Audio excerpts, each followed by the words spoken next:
네, 마태복음 26장 36절로 46절까지 찾으셨으면 한 음성으로 같이 읽겠습니다. 이에 예수께서 제자들과 함께 겟세마네라 하는 곳에 이르러 제자들에게 이르시되 내가 저기 가서 기도할 동안에 너희는 여기 앉아 있으라 하시고 베드로와 세베대의 두 아들을 데리고 가실새 고민하고 슬퍼하사 이에 말씀하시되 내 마음이 매우 고민하여 죽게 되었으니 너희는 여기 머물러 나와 함께 깨어 있으라 하시고 조금 나아가사 얼굴을 땅에 대시고 엎드려 기도하여 이르시되 내 아버지여 만일 할만하시거든 이 잔을 내게서 지나가게 하옵소서. 그러나 나의 원대로 마시옵고 아버지의 원대로 하옵소서 하시고 제자들에게 오사 그 자는 것을 보시고 베드로에게 말씀하시되 너희가 나와 함께 한 시간도 이렇게 깨어 있을 수 없더냐. 시험에 들지 않게 깨어 기도하라. 마음에는 원이로되 육신이 약하도다 하시고 다시 두 번째 나아가 기도하여 이르시되 내 아버지여 만일 내가 마시지 않고는 이 잔이 내게서 지나갈 수 없거든 아버지의 원대로 되기를 원하나이다 하시고 다시 오사 보신즉 그들이 자니 이는 그들의 눈이 피곤함이라. 또 그들을 두시고 나아가 세 번째 같은 말씀으로 기도하신 후 이에 제자들에게 오사 이르시되 이제는 자고 쉬라. 보라 때가 가까이 왔으니 인자가 죄인의 손에 팔리느니라. 일어나라 함께 가자. 보라 또 나를 파는 자가 가까이 왔느니라. 아멘. 네, 오늘은 이 잔을 내게서 지나가게 하옵소서 하는 말씀 가운데 어제 아침에 이 잔에 대한 말씀을 나누었고 오늘은 지나가게 하옵소서라는 말의 의미가 뭔지를 말씀을 나누도록 하겠습니다. 어젯밤에 10시 몇 분쯤 윤석열 대통령께서 비상계엄령을 선포했습니다. 너무나 놀랍고 당황스러웠습니다. 비상계엄령이라고 하는 것은 1979년도 민주화 광주 항쟁이 일어날 그때에 전두환 대통령이 대통령할 때 그때에 비상계엄령을 선포했고 공수특전단이 데모하고 있는 광주에 그때 데모는 부산과 마산 부마 사태로 시작해서 직선을 요구하면서 민주화에 물결이 함차했을 때에 비상계엄령이라는 걸 선포함으로 말미암아 공수특전단이 광주에 투입되고 무고한 백성들 200몇십 명을 총으로 쏘아서 죽었습니다. 그렇게 해서 이 나라 민주화가 세워졌던 거예요. 그 이후에 끝까지 군인들이 정치를 하면서 전두환 이후에 노태우 대통령이 세워질 때 6.29 선언이라는 걸 통해서 국민들이 직접 선거할 수 있도록 이 자유가 주어졌던 거예요. 여러분 과거를 잊어버리면 안 됩니다. 노태우 대통령이 대통령 되기 전 6.25 선언을 하기 전에는 여러분이 대통령을 투표로 안 뽑았어요. 우리가 대통령을 직접 뽑을 수 없었다고요. 그때까지만 해도 자유가 없어서. 체육관에 모여가지고 통일주체 국민회의라고 하는 사람들을 뽑아서 군인들이 총칼을 들고 바깥에 무조건 찍어 이래가지고 그야말로 100% 가까이 찬성률이 나오도록 그래서 체육관 대통령이라고 해서 헌정사를 파괴하고 쿠데타를 일으킨 전두환 씨는 정상적인 대통령이 아니에요. 이미 단죄가 되었고, 저는 그때 신학대학 1학년 때인 것 같아요.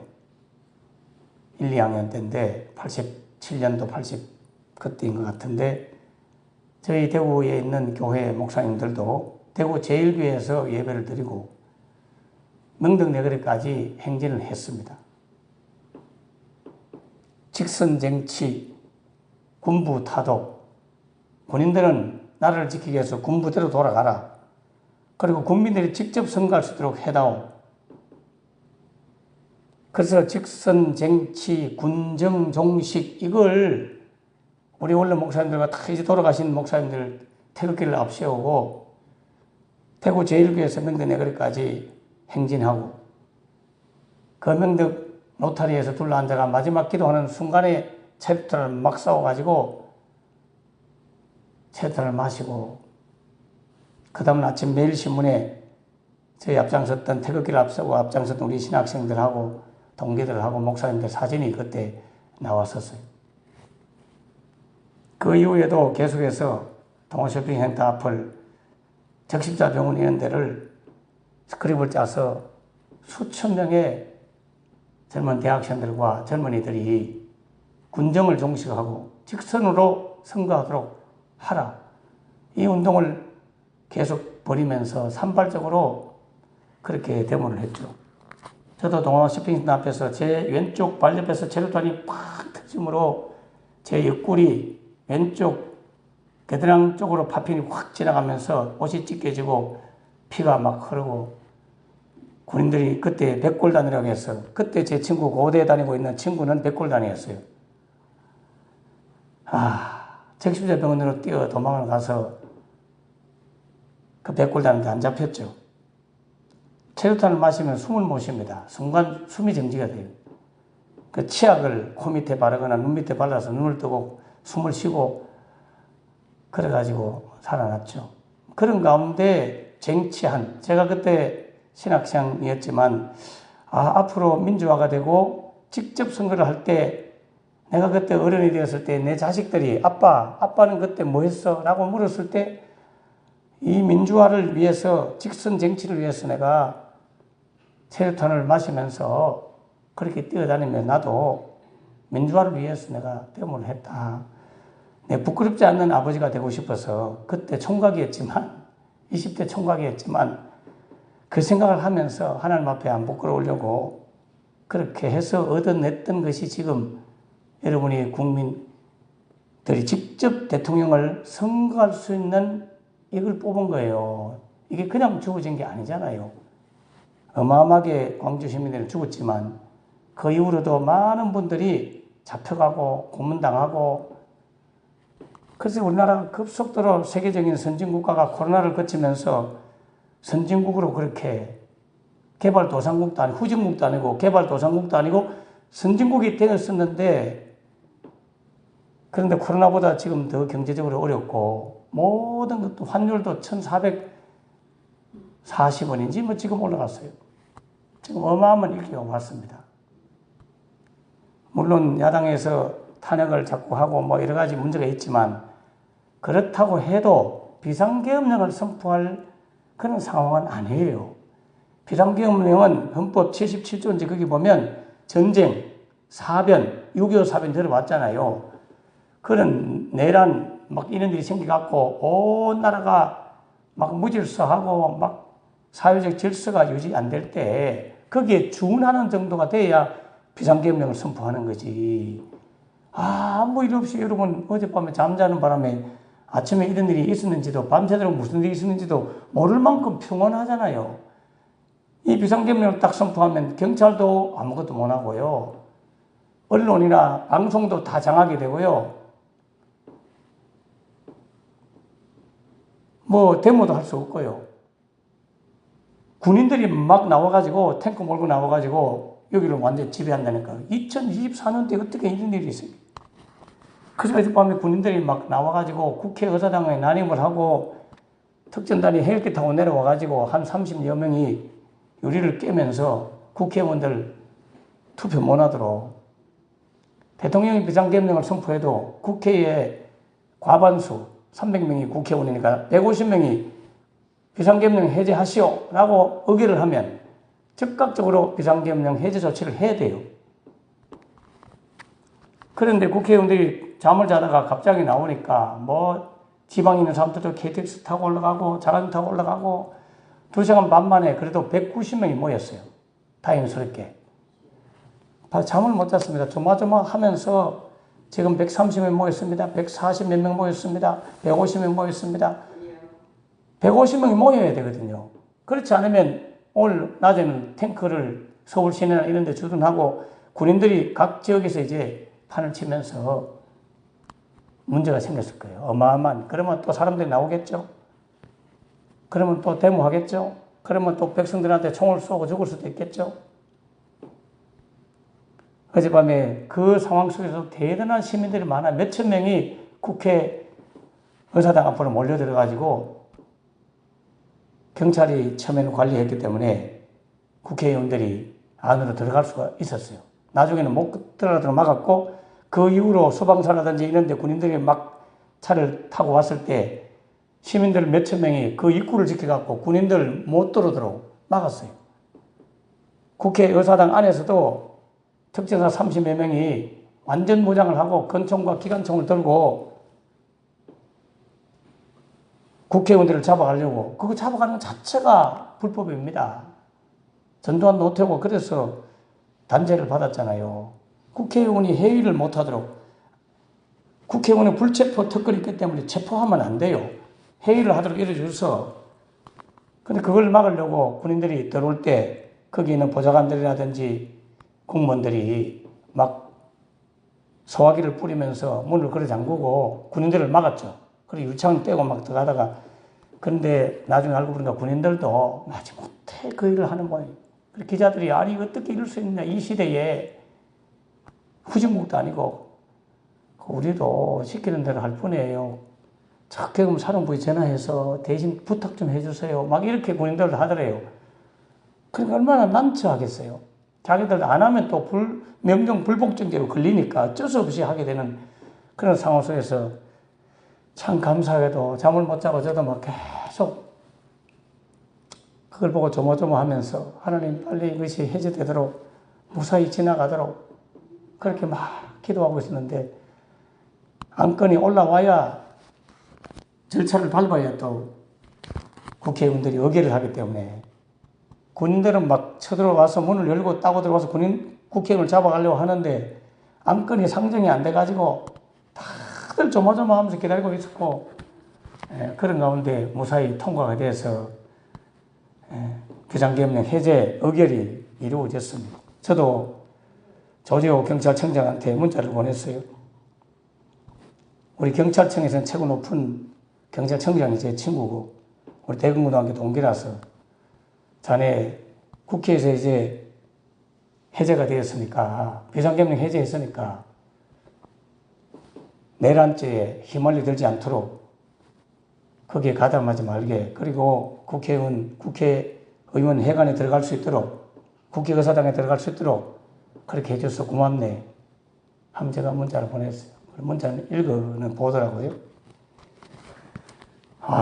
얼마나 긴장된 시간인지 모릅니다. 여러분 오늘 이 본문이 딱 지나가게 하옵소서 하는 말이 어젯밤에 제가 하나님 빨리 이 시간이 지나가게 하시고 빨리 국회의원들이 비상계엄령 해제 의결을 해서 비상계엄령 해제하도록 해 주십시오.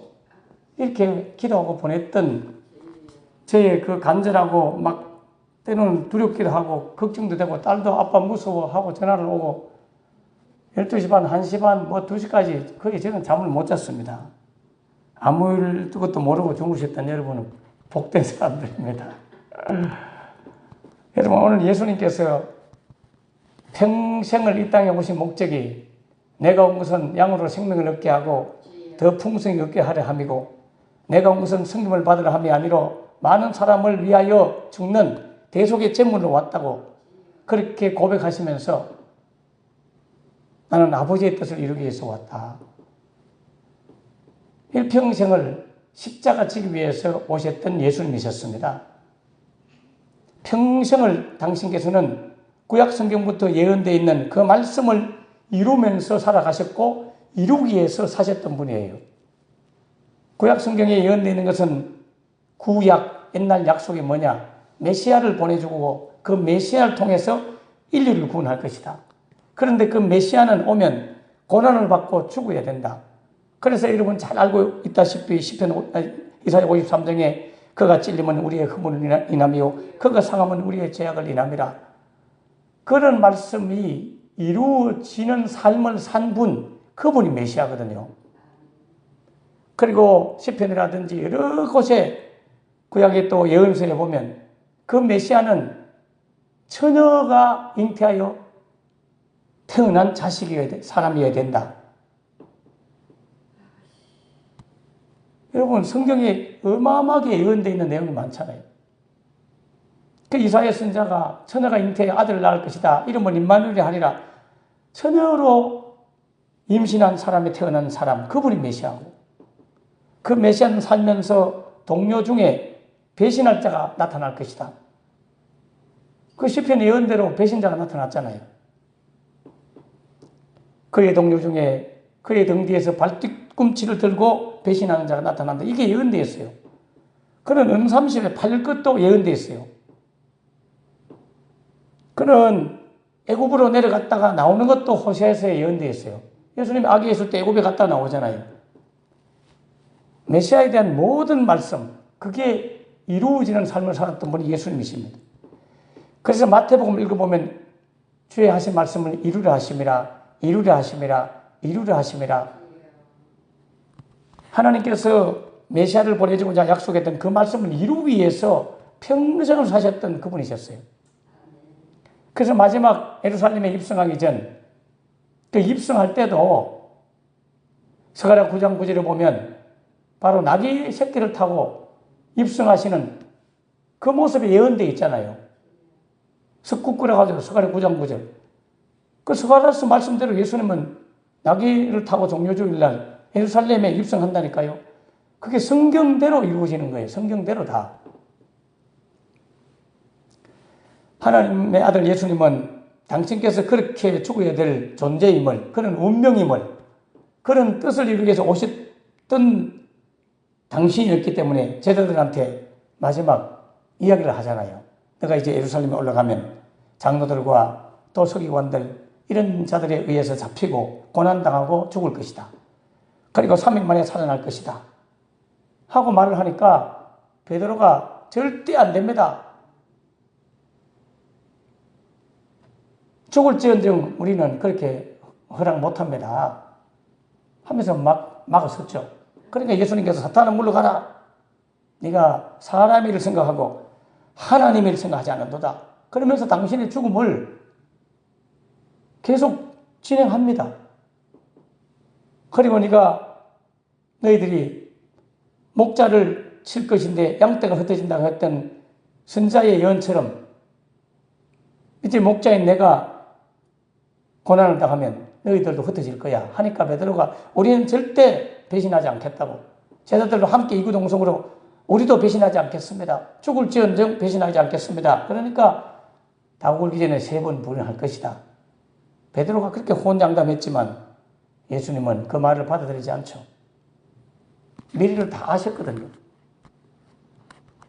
그러면서 끝까지 예수님은 죽음을 거부하지 않았고, 죽음에 대해서 두려워하지 않았고, 죽음에 대해서 당당했고, 그 죽음을 향해서 제자들의 반대를 도리어 꾸중을 하고 사탄의 방해로 간주하면서 예루살렘에 올라가셨고, 그리고 마지막 최후 만찬 식사를 하시면서 떡과 포도주를 나누면서 이 떡은 내 몸이고 이 잔은 많은 사람의 죄를 속죄하게 하여 흘리는 나의 피다 하면서 이 잔은 새 언약의 피다 하면서 잔에 대한 설명을 해 줬습니다.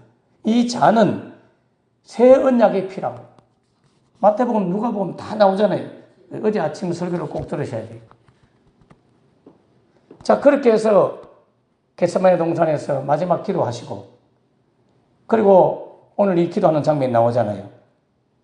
기도하시면서 제자들한테 좀 여기 머물러 있으라고는 좀 더 깊은 곳에 가서 기도하시면서 아버지여, 아버지의 뜻이거든 할만하시거든 이 잔을 내게서 지나가게 하옵소서 하는 이 구절을 많은 목회자들과 한국교회에서 오해를 해가지고 예수님이 육체로 못 박혀 죽는 것이 두렵고 고민스럽고 힘들어가지고 할 수 있으면 하나님 나 이 십자가에 죽는 이 고난의 잔 안 마시면 안 돼요?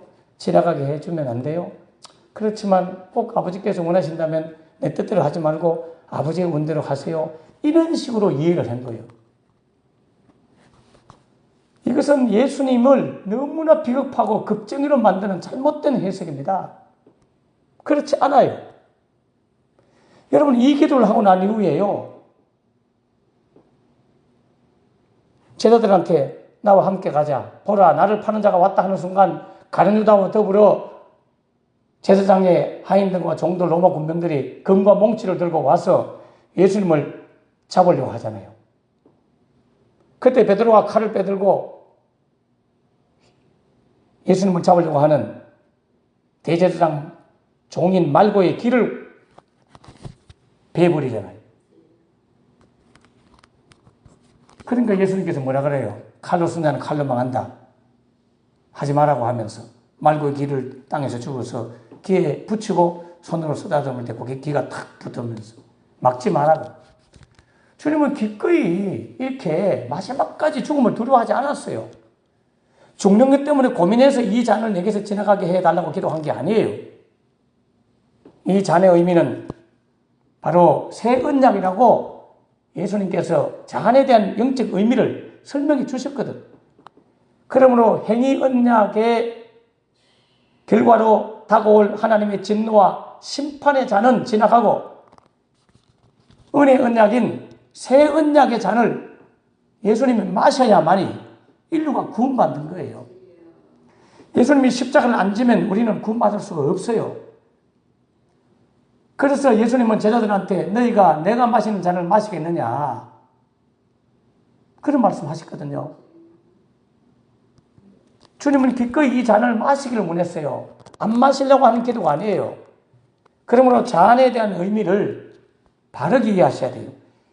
행위 언약인 율법의 언약으로 말미암아 정의롭고 공의로우신 하나님이 죄인인 우리를 심판할 진노의 잔은 지나가고 이 잔은 이제 새 언약의 잔, 은혜의 언약이라고 하는 은혜의 잔, 구원의 잔, 시편에 나오는 구원의 잔, 그 잔을 당신이 이제 이루어내는 간절한 기도가 오늘 본문의 기도예요. 하나님, 지금까지 모세가 시내에서 받았던 율법 위주로 살아왔던 인간들은 행위로 죄를 짓고 절대로 행위로는 구원받을 수 없습니다. 이 행위 언약으로만 계속 살다가는 하나님의 진노와 심판을 면할 수밖에 없는, 심판받을 수밖에 없는 그런 존재인데 이제 이 행위 언약의 율법의 언약이 지나가고 새 언약의 은혜 언약이 다가오는 그 은혜 언약을 만들어내는 그런 때가 되도록 이 잔을 지나가도록 해 주십시오. 그래서 이 지나가게 해달라는 말은 회피하게 해달라고, 피하게 해달라고, 모면하게 해달라고 하는 기도가 아니에요. 할 수만 있으면 나 안 죽으면 안 될까요?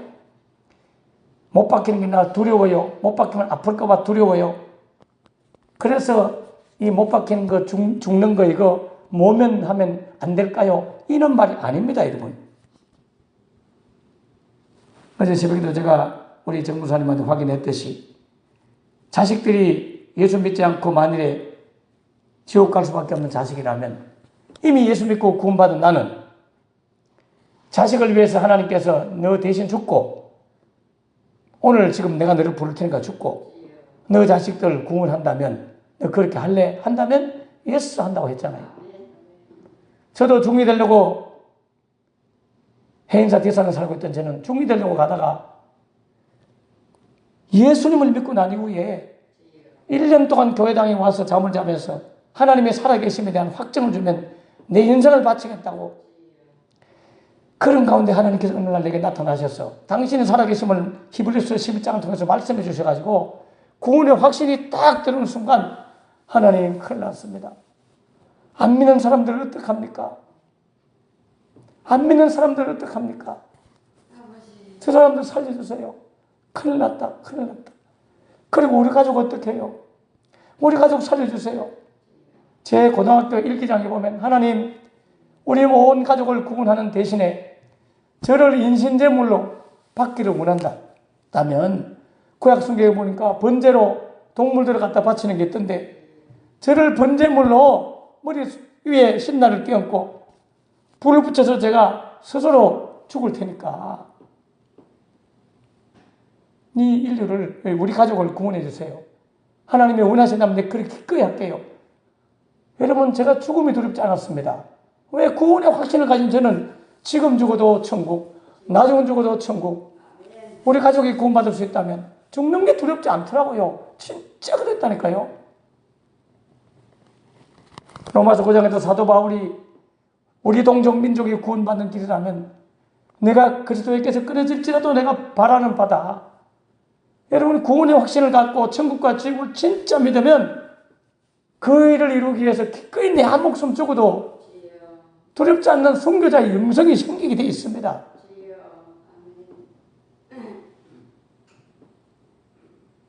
저는 목사로서 내 성도들이 진실로 예수를 잘 믿는 길이 내가 죽는 길이라면 하나님 날 대신 죽여주세요. 97년도 가까이 때 그렇게 변화되지 않는 한 교인이 그렇게 안 변하는 거예요. 안 변하는 거예요. 그랬던 그분이 몇 번인가 제가 하나님의 음성을 듣고 가서 경고를 했는데도 불구하고 그렇게 변하지 않고 돈 벌면 도박하러 가고 또 돈 떨어지면 교회 오고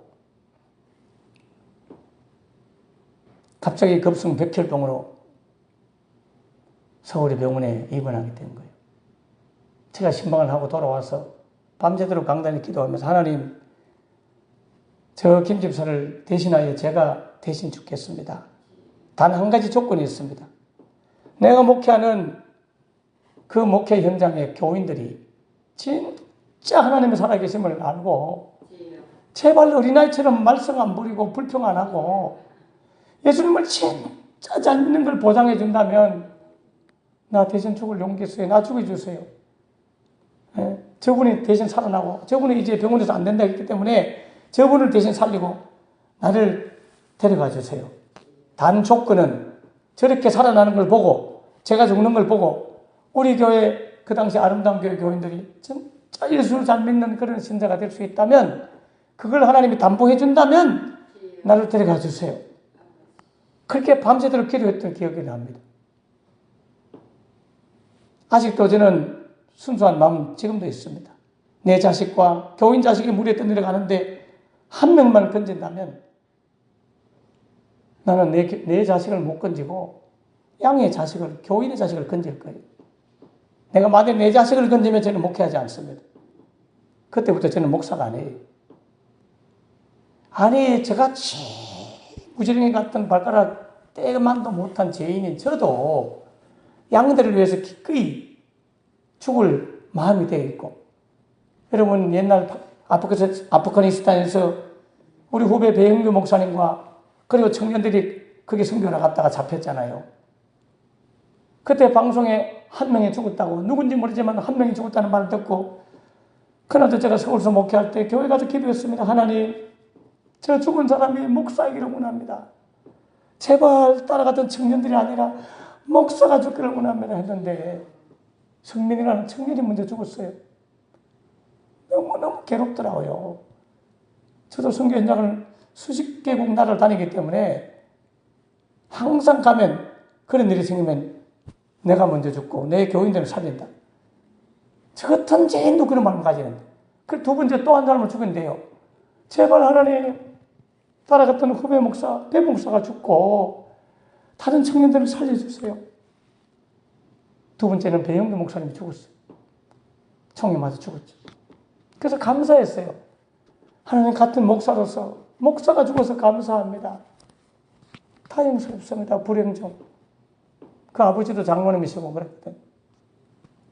제 장신도 후배란 말이에요. 근데 하물며 오늘 예수님께서 안 죽고 싶어가지고 이 죽음의 잔을, 이 고난의 잔, 십자가 잔, 고통의 잔, 이거 지나가게 해주세요. 이렇게 기도했다고 생각하는 자체가 예수님이 살아온 모든 삶의 행적을 부정하는 거예요. 육신의 시각으로, 육적인 관점으로 이 성경을 자꾸 보고 눈으로 보기 때문에 그런 일이 벌어지는 거예요. 절대로 그렇지 않습니다. 예수님은 도리어 기꺼이 십자가 지기를 원하셨고 대속의 제물로 오셨고 죽기를 반대하는 베드로를 보고 사탄은 물러가라 하셨던 그 주님이 죽음 앞에 두려워서 그 기도를 했겠냐고요. 절대 그렇지 않습니다. 부끄럽지만 저도 94년도인가 안수를 받고 87년부터 대학 들어가서 사역을 하면서 지금까지 목회를 해왔는데요. 성경신학이라고 하는 구속사 신앙, 이런 공부를 하기 전까지만 해도 육신적으로 이 성경을 해석을 했었어요. 그런데 광계 원어 사전을 보고 히브리인들의 사고 구조를 보고 성경신학을 공부하면서 성경신학은 진짜 성경 가지고 성경을 보는 거예요. 아, 이게 아니었구나. 여러분, 같은 목사라도 이 공부를 안 하면 전혀 그 생각을 못 해요. 주님이 안 죽으려고 그냥 겁나가지고 육체를 가진 그 고통이 두려워서 지나가게 해달라고 하는 식으로 이해를 하고 있단 말이에요. 그렇지만 내 뜻대로 말고 아버지의 원대로 하옵소서 하는 이 구절을 가지고 결국 아버지 앞에 순종했다는 식으로 겟세마네 기도를 순종의 기도라고 자꾸 해석을 해요. 여러분, 똑같은 순종의 기도지만 그들이 말하는 순종은 불순종하려고 하다가 아버지 앞에 억지로 순종한 것처럼 되는 그런 말이고, 저는 예수님이 처음부터 아버지의 뜻을 이루기 위해서 기도했다니까요. 아버지의 뜻과 예수님의 뜻은 다르지 않아요. 요한복음 6장 40절에 내 아버지의 뜻은 아들을 보고 믿는 자마다 영생을 얻는 이것이니 마지막 날에 내가 이를 다시 살리리라.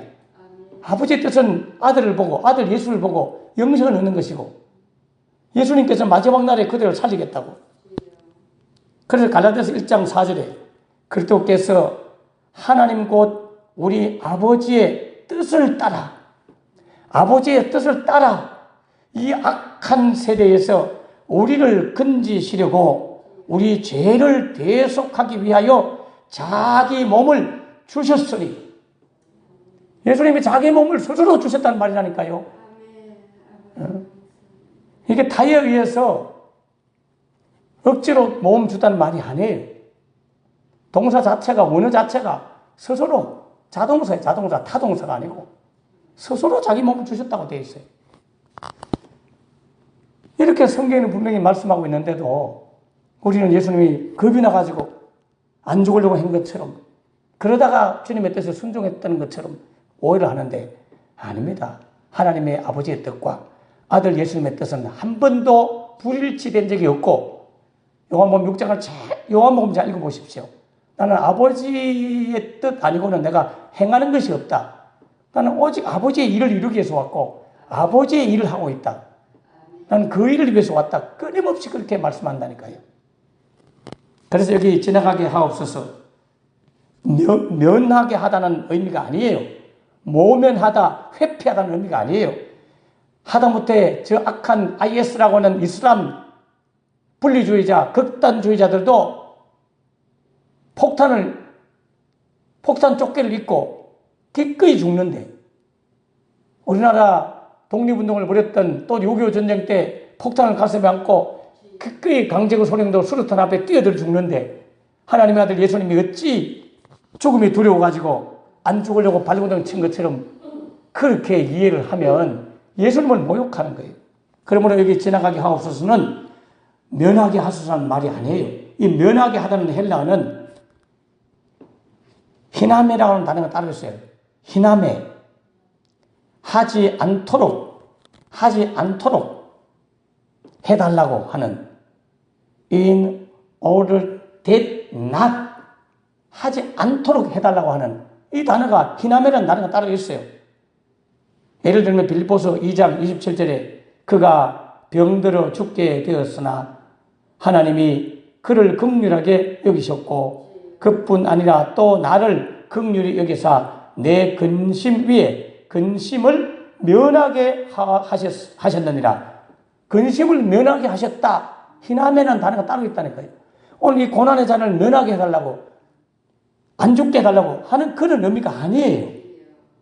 예수님은 고난의 잔을 면하게 해달라고 기도한 것이 아니라 잘 통과하도록, 합격하도록. 어젯밤에 제가 기도하면서 침상에서 하나님, 이 비상계명이 빨리 해제가 되고 일상으로 돌아가도록 빨리 지나가게 해주세요.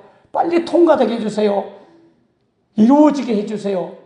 당신께서 하나님의 뜻을, 예수님께서 하나님의 뜻을 이루기 위하여 이 잔을, 이 고난의 이 율법의 언약의 행위의 행위 언약의 잔이 지나가고 은혜 언약의 잔, 새 언약의 잔이 빨리 내가 마실 수 있도록 해주세요. 제가 지난번에 말씀했지만 중국에 40몇 명의 아이들 데리고 10한 5, 6년 전에 들어갔을 때 공산주의는 아니에요. 중국도 사회주의지 공산주의는 아닙니다. 공산당이 일당 독재하는 나라죠. 외국인이 와서 복음을 전가하면 잡혀갑니다. 근데 우리는 광장마다 월십을 하고 경찰이 공안이 잡으러 오면 도망을 가고 저도 막 팔이 낚아챘다가 피하고 도망가고 그렇게 했는데 들어갈 때 각 아이들 가방 안에 성경책을 탁 넣어갔단 말이에요. 근데 한국인은 무사히 통과했지만 중국 상하이 공항에서 검색대를 통과해야 되는데 제가 어떤 길을 걷겠어요? 하나님 아버지, 성경책 들키지 않도록 잘 지나가게 해주십시오. 이 검색 시간이 잘 지나가도록 해주십시오. 하는 이것은 잘 지나가서 무사히 중국으로 들어가게 해달라고 기도하는 것이 하나님 나 중국 안 들어가면 안 돼요? 할 수만 있으면 나 중국 안 들어가고 싶어요. 이게 아니라 선교를 가니까 안 들키고 지나가도록 해달라고. 지금은 괜찮지만 20년 가까이 전에는요 굉장히 위험했어요. 그런 의미예요. 예수님께서 이게 합격하게 해달라고, 잘 통과하게 해달라고, 잘 지나가게 해달라고 하는 그런 기도란 말이에요.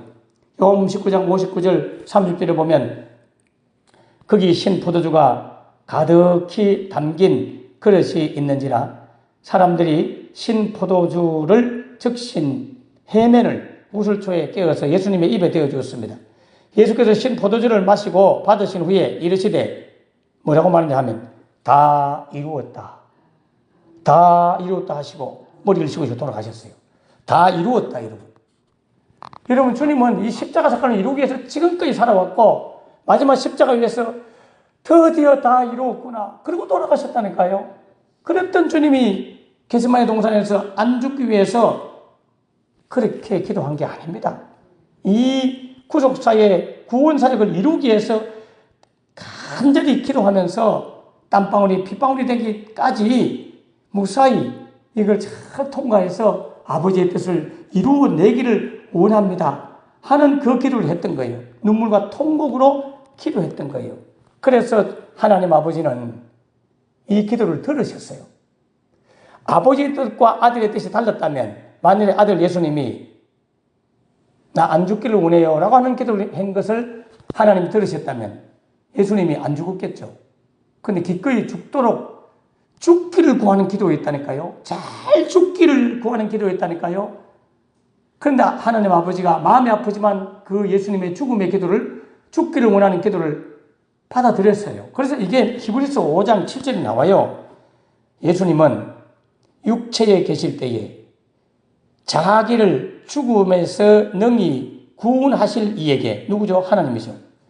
3일 만에 다시 살려주실, 죽음에서 능히 구원하실 그 하나님에게 심한 통곡과 눈물로 간구의 소원을 올렸고, 이게 어디의 기도입니까? 겟세마네 동산의 기도잖아요. 눈물과 심한 통곡과 눈물로 간구의 기도를 올리는 것은 겟세마네 기도밖에 없어요. 그렇게 기도를 올리셨고, 그 그 경건하심으로 말미암아 하나님께 들으심을 얻었느니라. 예수님의 그 기도를 하나님이 받아 들으시고, 그래서 예수님의 기도 덕분에 주님은 십자가 지게 되고 우리가 구원을 받게 된 거예요. 절대로 이 기도는, 제가 이 원어를 가지고 시간이 없어서 지나가게 하옵소서 한 말이 잘 패스되게 해달라는 말이지 피하게 해달라는 말이 아니라는 것이 헬라 원어에도 그대로 드러납니다. 이 예수님의 기도 덕분에 여러분이 제사함을 받고 구원받았음에 감사하시기 바랍니다. 그러므로 땀방울이 핏방울이 되기까지 간절하게 죽기를 구하고, 주님, 내가 인류를 위해서 기꺼이 이 행위 언약의 율법의 잔을 보내고 새 언약의 잔을 마시기 위하여 원합니다. 그러니까 제발 나를 죽여주세요. 땀방울이 핏방울이 되기까지 죽기를 구한 기도지 안 죽으려고 구한 기도가 아니에요. 그래서 이 주님의 기도를 히브리서 5장 7절에서 응답하셨고, 그 응답의 결과로 오늘 우리가 제사함을 받게 되고 부활의 소망 가운데 살게 되었음에 감사하시기 바랍니다. 기도하겠습니다.